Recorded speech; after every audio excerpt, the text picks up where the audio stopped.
అందరికీ నమస్కారం. Welcome to it's you TV. నేను మీ దాక్షాయిని. తమిళనాడు ఆలయాలకు పెట్టింది పేరండి. ఎన్ని ఆలయాలో అసలు. మదురై కానివ్వండి, కన్యాకుమారి, తాంజావూర్, కుంభకోణం, చిదంబరం, కాంచీపురం, రంగనాథుడు ఉండే శ్రీరంగం, ఇటువంటి ఆలయాలు, అద్భుతమైన సుందరమైన ఆలయాలు తమిళనాడులో ఎన్నో ఎన్నో ఉన్నాయి. ఈ మానవ జన్మలో ఒక్కసారైనా వెళ్లి దర్శించుకొని తరించిపోవాలనుకునే ఆలయాలు మన తమిళనాడులోనే ఉన్నాయి. మరి ఇటువంటి ఆలయాలు మన పక్క రాష్ట్రంలోనే ఉన్నప్పుడు చక్కగా ఫ్లైట్ సదుపాయంతో వెళ్ళి దర్శనం చేసుకునే భాగ్యం మనకి ఆర్‌వి టూర్స్ అండ్ ట్రావెల్స్ వారు కలిగిస్తున్నారు. సో, ఈ ఆపర్చునిటీని అస్సలు మిస్ అవ్వకుండా ఖచ్చితంగా ఈ ఆలయాలను దర్శించుకోవాల్సిందే. కాకపోతే మనందరికీ తెలుసు ఈ ఆలయాలు ఇంత ప్రత్యేకమైనవి అని చెప్పి. కానీ ఎందుకు ప్రత్యేకమైనవి? అసలు ఆలయ విశిష్టత ఏంటి? వాటి గొప్పతనం ఏంటి? ఎందుకు ఒక్కసారైనా దర్శించుకోవాలని చెప్తూ ఉంటారు పెద్దవాళ్ళు. ఈ మాటలన్నిటిని కూడా అసలు ఎందుకు అంటున్నారు అని చెప్పేసి స్వయంగా ఆర్‌వి టూర్స్ అండ్ ట్రావెల్స్ వారితో వెళ్ళి దర్శించుకున్న మన గురువుగారు బ్రహ్మశ్రీ నోరి నారాయణమూర్తి గారితో మాట్లాడి వారి మాటల్లోనే ఆలయ విశిష్టత ఏంటి, ఆర్‌వి టూర్స్ అండ్ ట్రావెల్స్ వారితో ట్రావెల్ చేసినప్పుడు వాళ్ళ ఎక్స్‌పీరియన్స్ ఏంటి అనేది గురుగారి మాటల్లోనే తెలుసుకునే ప్రయత్నం చేద్దాం. నమస్కారం గురుగారు. శుభాశీస్సులు. శ్రీ మహాగణాధిపతయే నమః, సరస్వత్యై నమః, శ్రీ గురుభ్యో నమః. తమిళనాడు అద్భుతమైనటువంటి రీతిలో ప్రకాశించే ప్రాచీన సంస్కృతి సంప్రదాయాలకు నిలయమై వివిధమైనటువంటి ఆలయాలు మనకు దర్శనమిచ్చేటువంటి పుణ్యప్రదేశం తమిళనాడు. అలాంటి ముఖ్యమైనటువంటి వాటిలో చాలా అడుగడుగున దేవాలయాలే అక్కడ. మధురై అంటారు. మధుర మీనాక్షి అమ్మవారు అక్కడ మీనాక్షీదేవిగా ఉంటుంది. మీనాక్షి అంటే చేపల వంటి కన్నులు కలదే అని అర్థం. సహజంగా ఆడవాళ్ల కన్నుల యొక్క సొగసు ఎలా ఉంటుంది అంటే చివర సన్నగా మధ్యలో ఉబ్బుగా ఉంటుంది. కమలపు రేకులు అంటారు, పద్మాక్షి అని కూడా అంటారు. పద్మపు రేకు ఉంటుంది అంటే తామర పువ్వు యొక్క రేకు ఎలా ఉంటుందంటే ఇలా తిప్పితే మధ్యలో ఉబ్బుగా చివరిలో సన్నగా ఉంటుంది. అలాగే చేప కూడా మధ్యలో ఉబ్బుగా సన్నగా ఉంటుంది. అలా ఉంటే కళ్ళు చాలా ప్రేమ కలిగినవని అనుకుంటాం. అందుకని ఆడవాళ్ళని చూడండి, చక్కగా వాళ్ళు డ్రెస్సింగ్ టేబుల్ దగ్గర నుంచున్నప్పుడు అలా ఉన్నా లేకపోయినా ఆ కళ్ళకి ఇలా ఇలా రాస్తారు ఆ చివరిలో కొంచెం. అంటే నా కళ్ళు మీనాక్షి.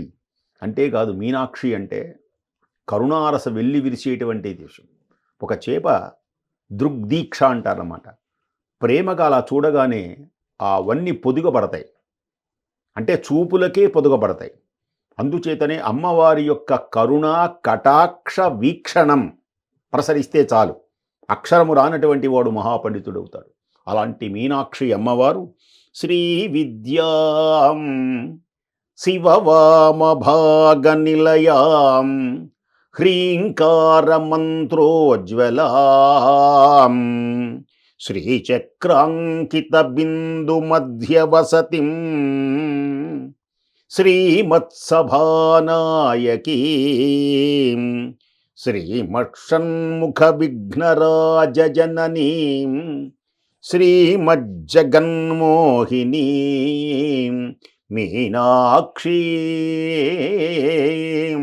ప్రణతోస్మి సంతతమహం కారుణ్యవారాం నిధిం.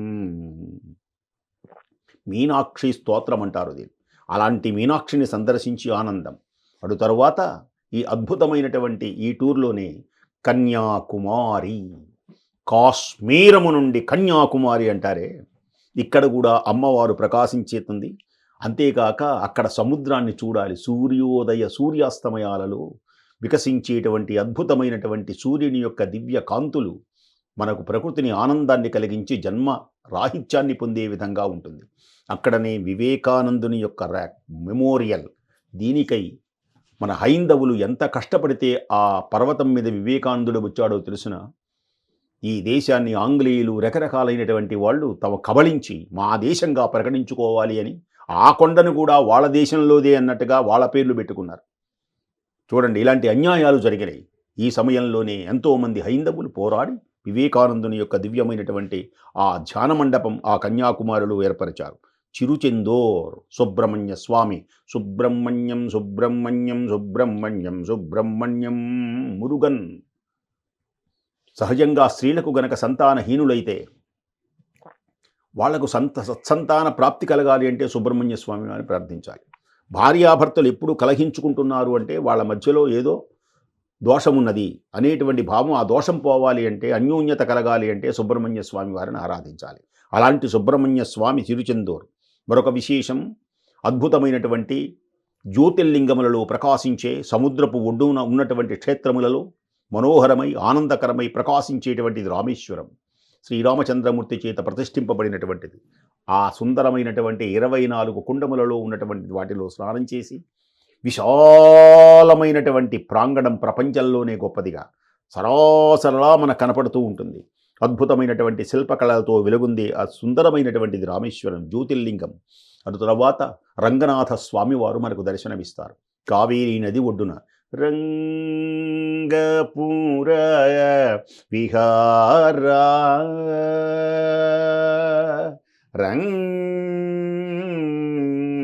రంగపుర విహార హర కోదండ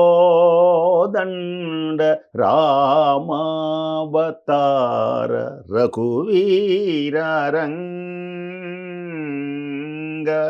కావేటి రంగ శ్రీరంగ. ధనుర్దాసుని భక్తునిగా చేసింది.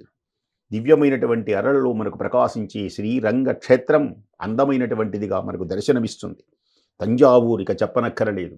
ప్రపంచంలోనే అత్యద్భుతమైన ఎత్తైనటువంటి దేవాలయం శ్రీరంగంలో మనకు దర్శనమిస్తుంది.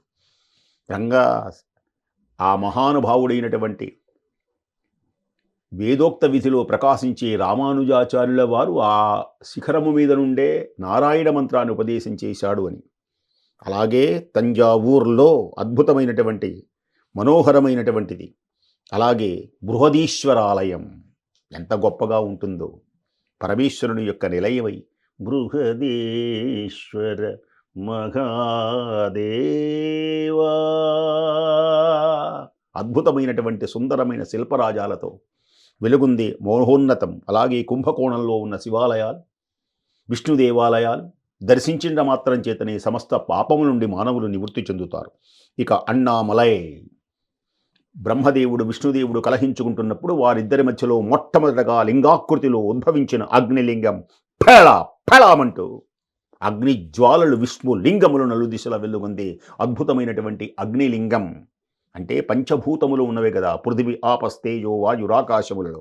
అగ్నిలింగం ఇక్కడ తిరువన్నామలై రమణ మహర్షి ఆశ్రమం. అందుచేతనే ఈ కొండకు ప్రదక్షిణ చేస్తారు.